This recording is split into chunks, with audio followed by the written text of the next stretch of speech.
to our Great. Thanks everyone for joining us today. Yeah, I'm really excited about this panel discussion, which is no doubt going to be interesting and provocative. Today we're going to be exploring some of the key considerations and potential avenues for creating more sustainable and resilient and socially just cities, and we're going to think through this learning from the Philippines perspective.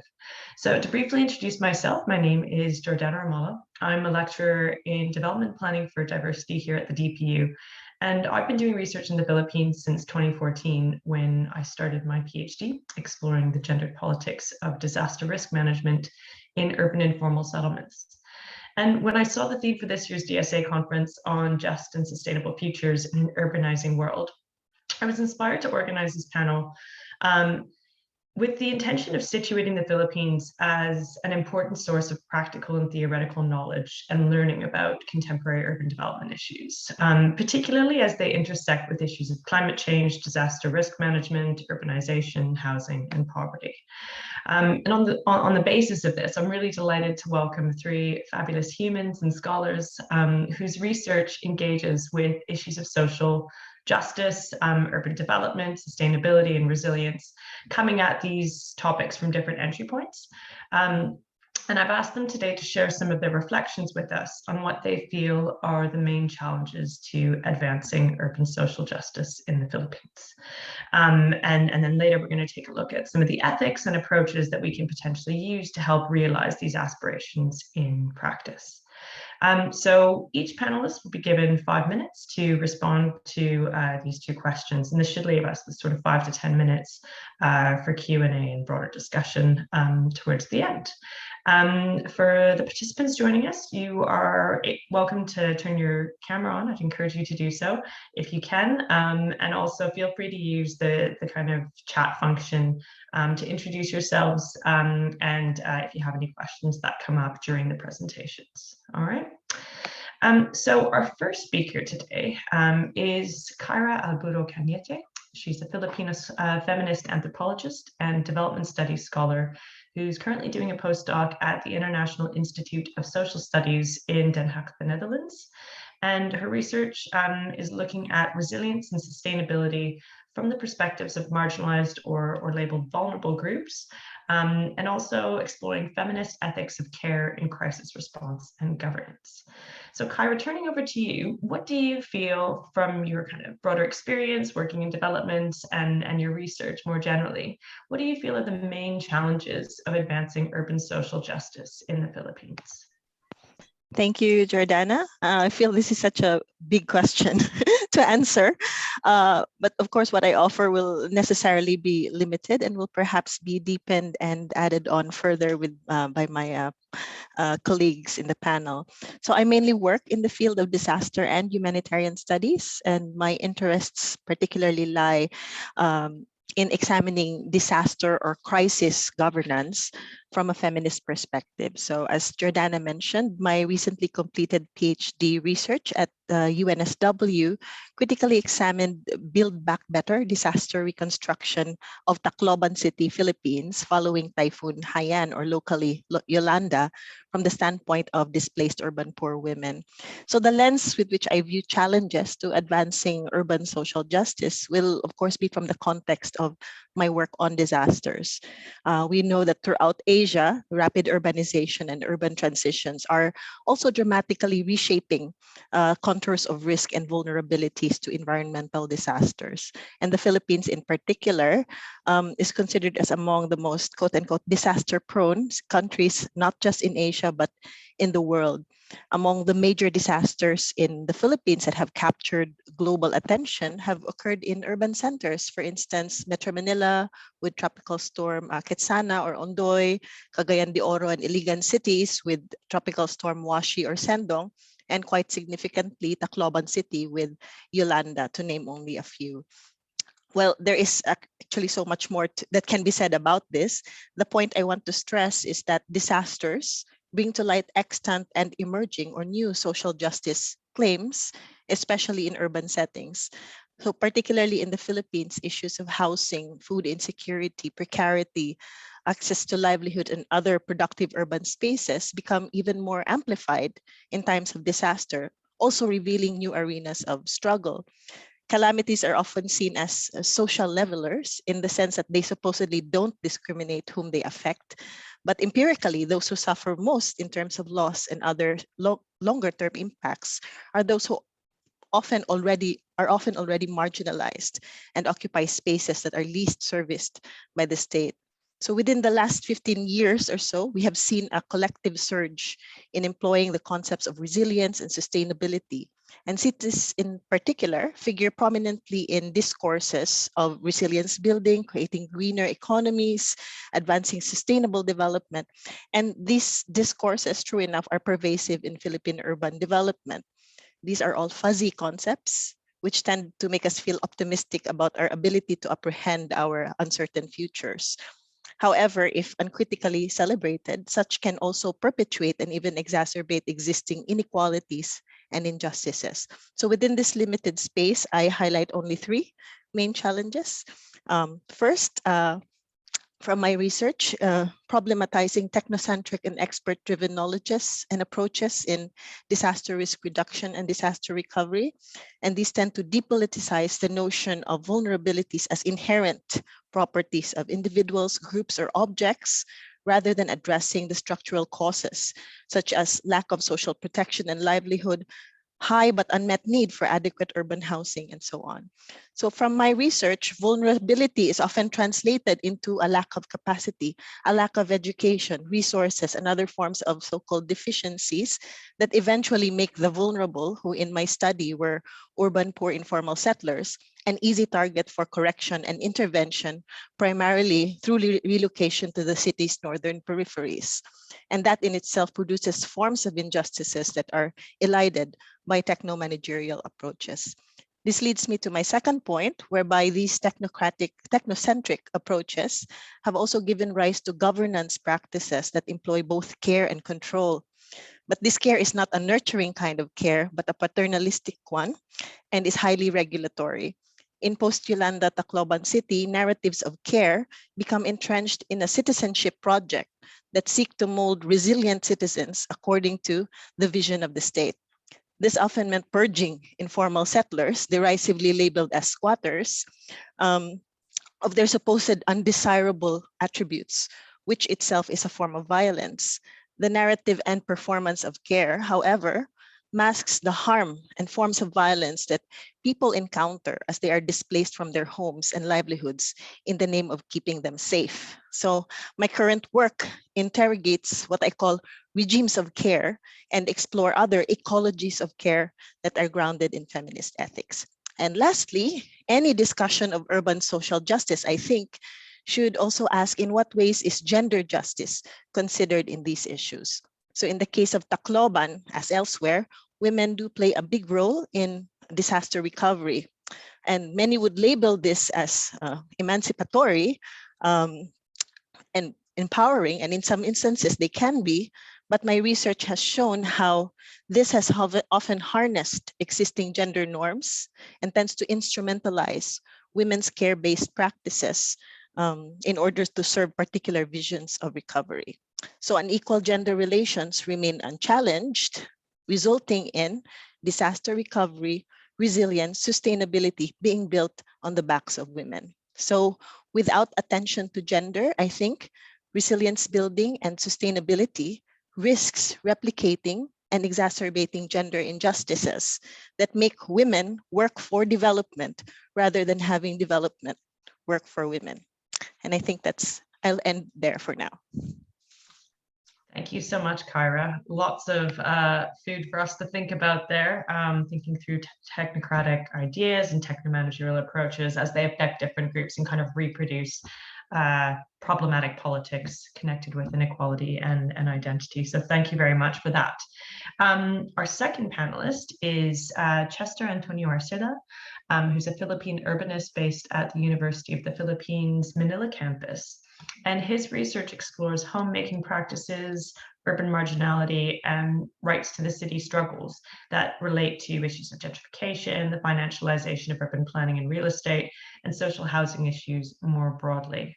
Chester, over to you to hear some thoughts on challenges that you've observed in your research and activism. Right. Thank you very much, Jordana. In the interest of time, I'm going to offer two basic points. The first is that the urban poor is heterogeneous. It means that it's the slum as a community of resistance is a political imaginary, right? So the urban poor in my country has long tried and continues to try to unite for the right to adequate housing and sustainable livelihood. But these efforts remain unstable and unsustainable, and there are many factors. Right? Communities are penetrated by neoliberal imaginaries and agendas. Stories of the poor selling out the poor are not unusual. Among activists, the notion of social justice and the modalities of struggle differ, often arising from different analysis of current Philippine and global economic political situations. These are connected, and the notions of politics on the ground and the diverse struggles and technologies are connected to and seriously influenced by different political groups, right? Beyond slum communities and housing advocates, right? So we need to, when we talk about communities, we need to interrogate the entire political infrastructure that ranges from the now increasing fascist situation in the Philippines to human rights advocates and to the left and the left, right? For a lack of better term, right? This is connected to my second point. Given the rise of fascism within and outside the government, right? The second point is that there's very little interrogation of the dominant elite and colonial epistemological constructions in urban planning and development, right? And when I say very little, I mean that from the perspective of urban poor communities, right? This is, of course, driven by the interest of domestic elites and their foreign partners and advocates within the academia and the government. But we need to remember that as scholars, we need to challenge these constructions, right, in order for social justice to advance and be embedded in the imaginaries of the communities, right? There is not enough interrogation of the social implications and exclusions of dominant forms of urbanization knowledge, particularly that comes from economics, engineering, architecture, and urban planning. In economics, for instance, the assumption of formality and its lack of linkage with informality as the ideal imaginary in livelihood and habitation is rarely challenged.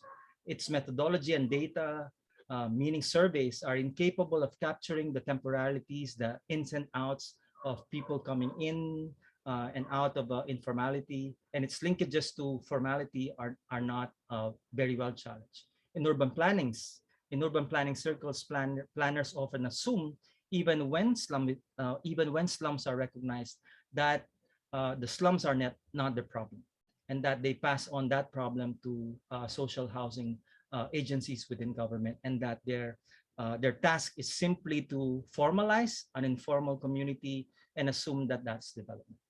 I will stop there and hopefully return back to these issues when we talk about ethics in what constitutes resilience and sustainable cities. Thank you so much, Chester. So already we can see kind of a confluence of some key themes coming through in terms of the need to think kind of intersectionally, both you and Kyra kind of attuning to that in slightly different ways. And I really like your point about us needing to challenge kind of dominant forms of knowledge production, as Kyra mentioned, in terms of how I think through kind of notions of vulnerability, sustainability, and how to achieve that, but also to really critically think through the framings of different stakeholders and groups that are implicated very directly in these processes, and specifically the political elite, who are often left to the wayside, if not responsible sometimes for perpetuating these pejorative kind of ideas about the urban poor in particular. So thank you for that, Chester. Last but not least, I'd like to invite Tin to offer some reflections. So Tin, or Maria Christine Alvarez, I'll be referring to you if that's okay here forward as Tin, is a Filipina critical human geographer and an urban political ecologist who is based here at the DPU And her research examines the politics of flood-resilient city-making in Metro Manila. Tin, what kinds of thoughts or insights can you share with us around some of the key challenges that you've observed around advancing urban social justice based on your current and ongoing research looking at flood resilience in Manila? Thanks, Jordana. So I think asking about the challenges to advancing urban social justice in the Philippines is essentially the same as asking about social justice per se. And I think the challenges derive from epistemological differences in notions or understandings of justice. For instance, one of the most glaring issues to me is this stark failure to ground analysis of urban problems in solutions in the structural, in the systemic. I think this has to do with uncritical perspectives of what constitutes justice, including ideas of what counts as good, as sustainable, as resilient. For example, when we envision an ideal city. And to me, this issue has to do with who gets to do most of the talking, either about urban justice or the good city. That is, who are viewed as urban experts, and crucially, who among them are seen as the shapers of progressive aspirations and the champions of progressive ideals. Of course, there are urban poor organizations and movements in the Philippines whose work has played a very crucial role in mainstreaming urban problems that have been continuously neglected, such as housing injustice. But urban commentators, a lot of them planners, development workers, and transport advocates, have been very influential in shaping the imaginaries and the aesthetics of a good city, particularly of a good Metro Manila. And in that sense, they are powerful cultural arbiters who shape not just urban futures, but even notions of justice. And I see this as someone who's studying the politics of urban expertise in Metro Manila as it plays out in flood resilient city making. Now, what I find problematic about this is the lack of critical analysis. There is no class analysis of capitalist urban political economy, no urban political ecology analysis, no post-colonial or decolonial analysis, no abolitionist analysis, no gender analysis. That is to say, there is no structural analysis of power and politics. Instead, as Kyra already elaborated earlier, solutions, approaches to urban problems and the solutions that are propounded take a very technopolitical and design-centric approach. So, in terms of examples, I think a good example here would be the mobility crisis in Metro Manila. Analyses are depoliticized and take a very, I don't know how else to put it, but they take a very Jane Jacobs slant. And that is why the problem of urban exhaustion, to draw from David Madden's latest article, which in the Philippines is brought about which in Manila is brought about principally by the mobility crisis, is viewed as a problem of design and governance that in turn can be solved by better design and good governance, and also by participatory planning and reclaiming the street. These are good. These are useful, sure, but these analyses are reticent on the political economy and the political ecology of urban exhaustion, as well as its gendered dimensions.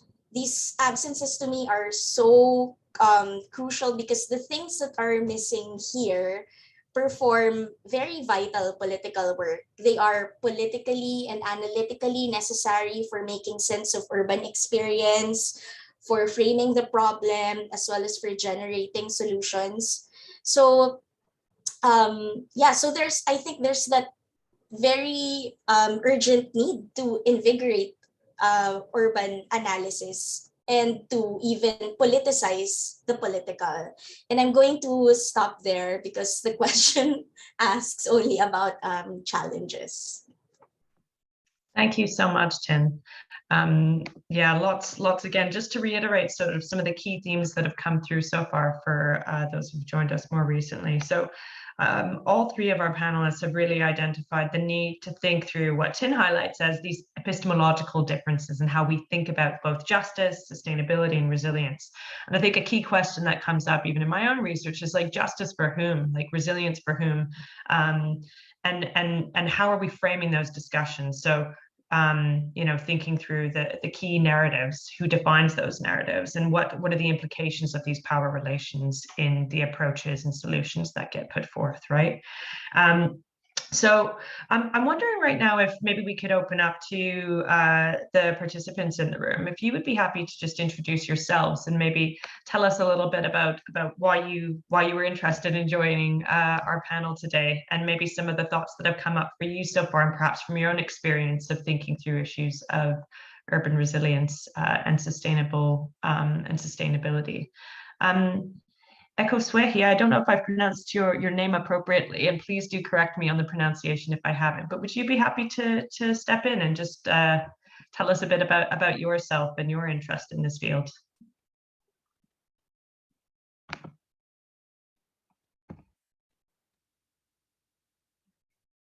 Are you able to unmute?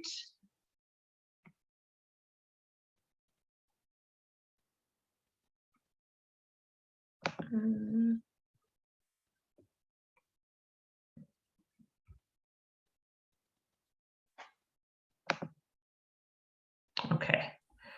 There we go. Yes, please go ahead. Hi there. Hello, how are you? Yeah, really well, thank you. Thank you for joining us today. Yeah. Where are you joining us from? Yeah, from Nigeria. From Nigeria. University of Benin, Nigeria. Okay, that's great. And am I pronouncing your name correctly, Ekoswehi? Come again. How do I pronounce your name? Ekoswehi Ogato. Ekoswehi Ogato. Thank you very much. Correct. 100% correct. Fabulous, fabulous. Ekoswehi, what I don't know if you wanted to maybe jump in here and share any of your ideas or reflections based on the comments from our panelists so far. Yeah. See, most of the issues that have been raised about the Philippines and Asia also applies to Nigeria. Okay. The issue of resilience, the issue of disasters, and political upheavals and all that, they are quite the same thing.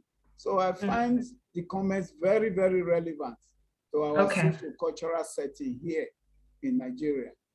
So it has been an interesting session, really.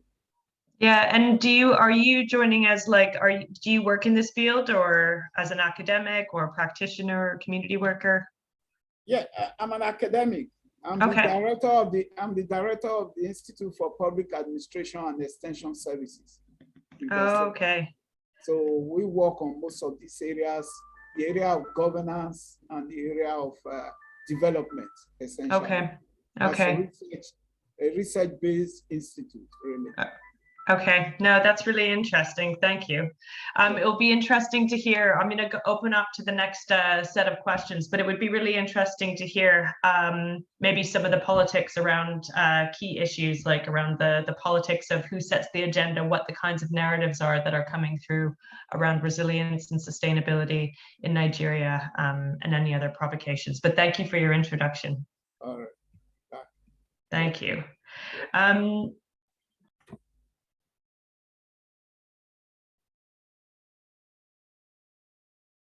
Sorry, I've muted myself. Moving on to our second question here, to think through maybe some of I think several of you have mentioned, like, there's a narrative that exists around what sustainability and resilience should look like, and there's a problematic politics of epistemology that exists within that. I think something that I'd love to hear your thoughts on is how we can move from like a discursive narrative that is problematic in its own right into the creation of genuine and meaningful and inclusive approaches to thinking about and realizing sustainability and resilience. And so I was wondering if any of you had any thoughts on perhaps like kind of key entry points. So like for those involved in policy or practice or interested in applied research, like are there any key entry points that you see as central to this initiative or intervention of trying to realize sustainability and resilience in a more inclusive way?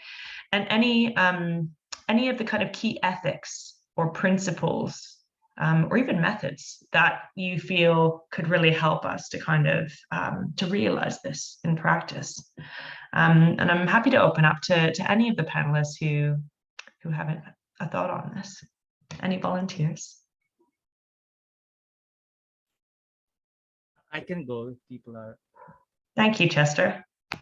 Yeah, I think more than an ideal, a sustainable and resilient city is an ongoing process and struggle, right? It must first be, at least for me, be contingent on everyday practices of care enacted by the marginalized, despite the neoliberal onslaught of marketized transactions that compel us to think only of ourselves. For the poor, these everyday practices are essential, and only through these are they able to survive. Let me give an example in my own research on homemaking, right? So when a slum community was evicted, I followed the families that were evicted through the years. And many of those who were able to borrow back into the city, return into the slums, despite government restrictions, were only able to do that through the support of neighbors and spatially distant families, right? So whatever kind of support was lent, the use of bathroom, access to clean water, meager economic support for family food, and later on for small business, for vending, and even generating a collective warning and physical support to evade government clearing operations, right? So that's the first. The second is that, and this is reflective of what Tin mentioned earlier, it must recognize both the practical short-term place-based political struggles for housing and the protracted rights to the city struggles. And I'm thinking here of the classical effect, right? So short-term place-based struggles include suturing relations with patrons, elites, and governments for on-site upgrading or near-site relocation with livelihood and support services. But it must not end there. There must be a protracted right to the city struggle where all citizens must reclaim the urban surplus for both rights fulfillment and prevent the pushback, if possible, the marketization of urban land and urban life, right? And the last, of course, it must be democratic but principled, right? And I raise that notion of democratic but principled because we must move away from a liberalized construction of rights when we talk about the city, right? So not only must that include the right of the people to be in the city and access all the benefits that come from urban life. It must include, of course, the poor themselves, right? That is, it must consult, organize, and empower all marginalized citizens for collective rights, right? So the struggle for housing and its different forms, from barricades, protests, occupation movements, and even democratization efforts, including grassroots planning on the ground. These are all anti-gentrification and must be recognized as such in order to push back neoliberal capital exclusions, right? So the challenge for a lot of scholars and activists is to raise and continue to push for these struggles on the ground until, as Tin mentioned, they need to be cognizant and push back the onslaught of neoliberal practices at the more structural level. Thank you. Thank you for that, Chester. Quite provocative, I think, especially your call for democratization given kind of recent Philippine elections. And I think perhaps we can come to that towards the end of this discussion. But Tin or Kyra, did you have any kind of responses that you can add to Chester's reflections here? Okay, I've unmuted myself, so I can go next. But I'm taking a slightly different approach to answering the question. So I'm going to focus more on the part of the question where it asks what does or should a sustainable and resilient city look like, and I'm gonna preface my answer by again by saying that I think to ask this question of what a resilient city looks like is to inquire about what resilience is. So I'm going to focus on that. And I will say that there is a radical definition of resilience that hasn't gained the traction it truly deserves because it's been overtaken by stale definitions of resilience that create vulnerable subjects adept at surviving catastrophes. It's also been displaced by what Linda Westman and Vanessa Castan protocols Ivy discourses of Ivy discourses. So you have Ivy discourses of resilience that mobilize progressive ideals and that truly, I mean that also do empower people, but at the same time keep all the same as Westman and Castanbroto would say. And it is this idea of resilience as allowing regime shifts, as propounded by marine ecologist Isabel Cotta and conservation scientist Emily Darling. These regime shifts are produced when systems that exceed their capacity to absorb stress cross tipping points, which may lead to sudden and tremendous transformations in structure and function. So understanding resilience as ecosystem resilience frames it in far more disruptive terms as to borrow the words of Ashley Dawson in his book Extreme Cities. And this framing is far more disruptive because it allows the possibility of collapse and the complete reorganization of particular systems. And to me, this is so, coming across these scholars' work was so cathartic to me because what this tells us is that resilience actually welcomes paradigmatic and transformative change. And for a socialist researching the politics of resilient city making in Metro Manila, my encounter with these perspectives have been truly cathartic and comforting at the same time because these are the only views of resilience that truly imbibe transformative politics and that imbue resilience with political possibility. What this framework has taught me is that resilience can be radical, that it is in fact radical because resilience is about transformative change. It's about paradigmatic change. It allows for disruption rather than getting cozy with reform, for dismantling extant systems rather than simply tinkering with the management and governance of social and ecological life, for transformation rather than redesign. It is grounded in the multi-species rather than humans only, in reorganizing relations. And by this I mean plural, multi-species, plural intersecting systems of relations rather than merely bettering peripheral lives. To me, what this points to is that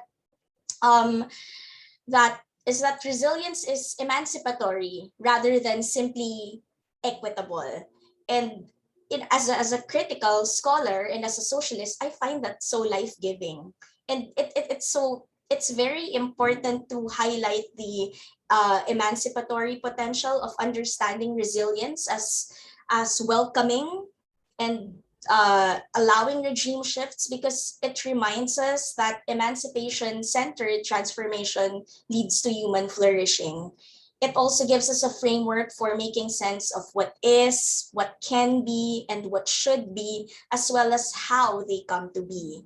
And I also like the atmosphere of urgency that surrounds this definition of resilience because it insists on new temporalities. And in that sense, it enjoins us to abandon our commitment to go beyond our commitment to incremental change. So this is what grounds my understanding of resilient cities, what a resilient Metro Manila would look like has been one of the questions that preoccupy me in my research.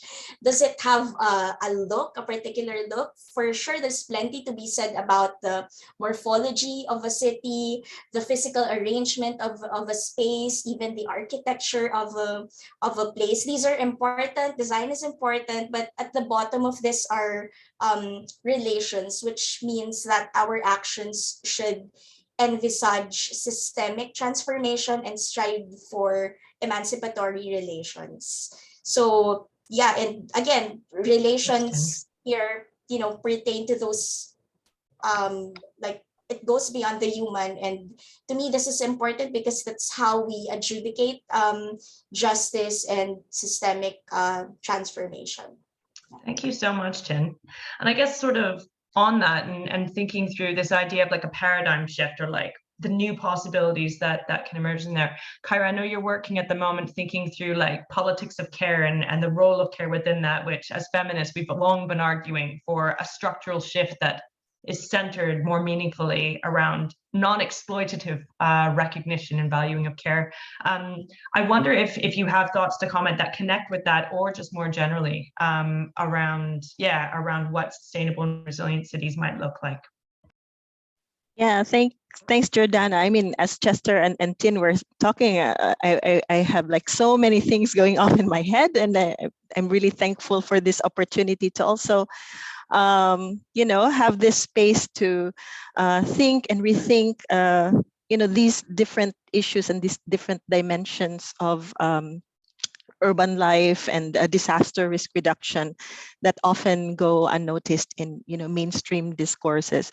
And before care is actually quite central to the work that I do now, and I would even argue that an ethic of justice, which is something that has been central to our discussion today, requires an ethic of care, because much of the moral, I'm not going to go deep into moral philosophy, I am not an expert, but much of the justice discourses actually anchor on this understanding of the individual as, autonomous claims making,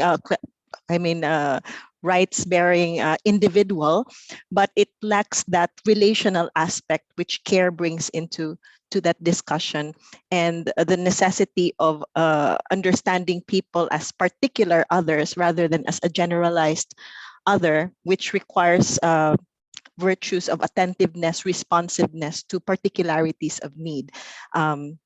So that's one. Regarding the question of how I envision an ideal, a resilient or sustainable city, I actually do feel very uncomfortable about universalizing prescriptions about what makes a sustainable or resilient city. And like many who are in my field, I did not start out as a disaster studies scholar. I was in gender and development. And when I first encountered disaster, of course, I was enamored by, these are different concepts. These are new concepts, resilience and risk reduction and vulnerability. But as disasters became a prominent issue in the Philippines, I also started to work in consultancies with INGOs, local governments, as also with my own research. And one of the things that made me really uncomfortable with my work was when I was asked to assist a local municipality in documenting their resilience activities, disaster risk reduction, because they were preparing for a major international award. And one of the things that stood out for me when I was just talking with community members about their program was that they were starting to, they were expressing is that, what are we doing now again? Like, what are we doing? Are we talking about the Hyogo framework? Are we talking about 10 essentials for making cities resilient? Are we talking about climate smart DRR? And so many people have been going into their town and trying to use different indicators and checklists for different frameworks regarding what makes them resilient to disasters. And for them, they said, to be honest, we just do what we do based on how we know our place, our people, our environment, and the weather. And this goes back to what Tin said, is to be able to broaden that understanding that it's not just people, but also our relationship to environment and the more than human. And my thoughts on sustainability and resilience, for me, I think these are aspirational paradigms. I speak of aspirations not simply as hopes, dreams, or desires for the future, which is privately harbored by individuals. They are simultaneously subjective, intersubjective, and political processes that are influenced and also structured by a range of available cultural resources such as ideologies, value systems, histories, as well as people's lived experiences. So aspirations for resilience and sustainability, however, often articulate hegemonic visions that privilege modernist, neoliberal, capitalist, masculinist expressions of what is considered resilient or sustainable. So what I have strived to do in my work was to advance a notion of resilience. And this is, I think, where Tin and I might also intersect, not as a prescription, but as an iterative endeavor, a process that takes into consideration contingency and states of becoming. So here you open up possibilities, not necessarily transformative possibilities, because not all possibilities are emancipatory, but certainly there is that possibility. So there are states of becoming as a fundamental attribute of everyday life. And in my work, I highlight forms of what I call lived resilience. So this is what I coined in my own PhD. As having at least 3 dimensions: routinized improvisation, how people make do and navigate life circumstances. So in the Philippines, we would often hear the term, sa diskarte lang yan. Diba? So it's about the diskarte of being able to navigate life circumstances. But apart from that, resilience is also relational. So it's relational, not just social relations, but relations with the environment, the cosmos, the divine even. And ethics of care, which as I present as a necessary normative moral framework for rethinking resilience. So I think this is a task for critical scholars to develop lines of inquiry and methodologies that would make more visible and audible the lived experience of those who are marginalized in their different intersectionalities. And I think this is a powerful theoretical resource, not simply just to describe their experience, but their experience as a theoretical resource to help us challenge more hegemonic forms of knowledge about resilience and sustainability. I don't know if I answered the question, but these are my reflections on the question. Thank you so much, Kyra. No, I feel like all of you have engaged really critically with this question, and as you state yourselves, like this is an iterative endeavor in its broadest sense, like pushing us to think aspirationally, but also to ground a bit more critically and constructively, like what are these ethics, what are these principles? And I think just to sum up some of my key takeaways that again speak very much to my own research and observations is the centrality of housing to understanding and thinking through and realizing resilient and sustainable cities for all, like secure, affordable housing is really fundamental to achieving that endeavor. And I think we know that the housing politics are imbued with quite violent processes, very destructive processes, and people manage and mitigate through those, as Chester said, through like various kind of social capital and kinship relations that enable them to deal with crises that ensue in different points. And I think one of the things that we need to think through is kind of recognize these diverse homemaking practices and the centrality of the home to people's everyday encounters and experiences of resilience and well-being in a broader sense.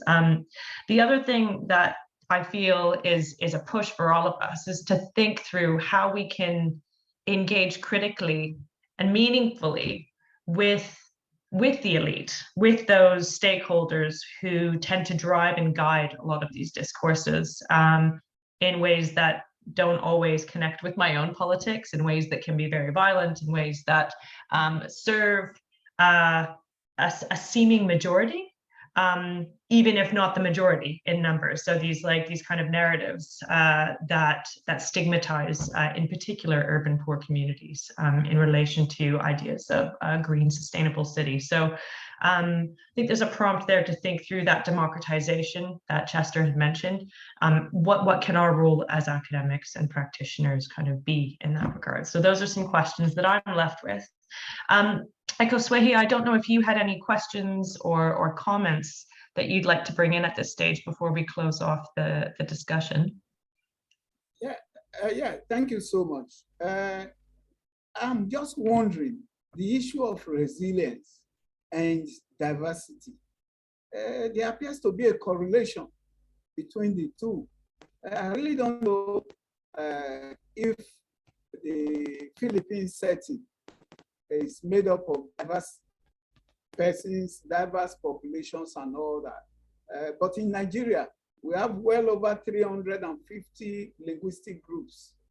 And that is why there appears to be problem with governance, problem with national integration, and of course, all that has an impact on development, as it were. We have that particular problem. I'm wondering if perhaps, what is the scenario with the Philippines?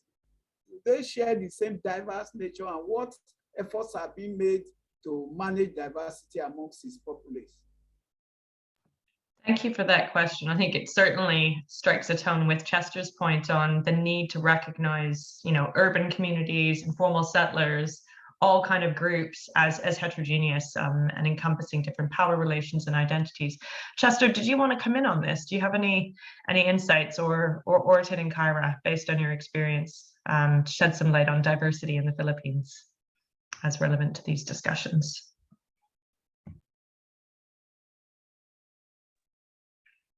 Chester's deep in thought. Kyra or Tin, do you have anything that you could bring in? Kyra, you've worked as an anthropologist in various settings with your consultancy work in the past. Do you have anything that you could share to this discussion? Yeah, absolutely. I don't think there's a society that's not diverse. Like even within, people who share a language, there is still a lot of diversity in that. And I think that's, well, in the Philippines, for instance, we have more than 80 ethno-linguistic groups. When I did my research, I had to shift speaking 3 different languages, Tagalog, Cebuano, and Waray. And so, yeah, so that's just in terms of ethnic groupings. But this I think this points to the importance of how do we factor in diversity, recognize diversity in the policies and programs that we create, for instance, in building resilient and sustainable communities. And I think Jordana mentioned it earlier, resilience for whom, sustainable for whom. When we talk about building back better, there's always someone who is going to get it worse, right? When you talk about building back better. So these are certainly important things that often do not get talked about when we tend to approach these matters from a design-centered perspective, technocentric perspective, or managerial perspective, as what is commonly practiced in a lot of disaster reconstruction and even urban development in a more general sense. And I think this is where an ethics of care will really be very relevant, because an ethics of care rejects universalizing principles, because precisely it acknowledges that people are diverse and there is a particularity of need that needs different kinds of attention, and it has to be relational, not something that is distant, as what we often see in very managerial approaches. And I think there is really something there that we can really work on in order how we can create institutions that have an ethic of care embedded in how they design policies and programs. Thank you so much, Kyra. Chester or Tin, did you have anything that you wanted to bring in there, or any closing thoughts? I think one thing that I'll then say to just conclude, because we're about 10 minutes over our allowed sort of time for this discussion, but one thing that I would say in terms of for us as researchers and practitioners engaging with diverse communities, I think a key part of what we need to be asking ourselves is what kinds of methods, how are we engaging with people to hear diverse perspectives, and how are we accounting for the power relations within spaces of research, within spaces of community engagement and participation. Like, what kinds of methods are we using and what approaches are we using to hear from those that might feel less confident speaking up in group discussions, that might feel less able to contribute critically to a policy review because of language or because of their gender or their age or literacy levels, right? So again, thinking about accessibility and the politics of care, not only in the bigger kind of governance agendas, but also in our everyday research and engagements with colleagues, peers, and the beneficiaries that we're working with and for. So maybe that's a nice place to conclude. Thank you all so much for your contributions today. You've left me with a lot to think about. Ekosweti, thank you so much for joining us today and for your engagements with the topic that we were exploring. So I think we'll close it for now. And yeah, look forward to seeing some of you at the closing plenary. Thank you. Thanks, everyone. Bye. Thank you. Thanks, everyone. Bye. Hope to continue the conversation after the conference. Yeah, no, me too. Yes. Me too.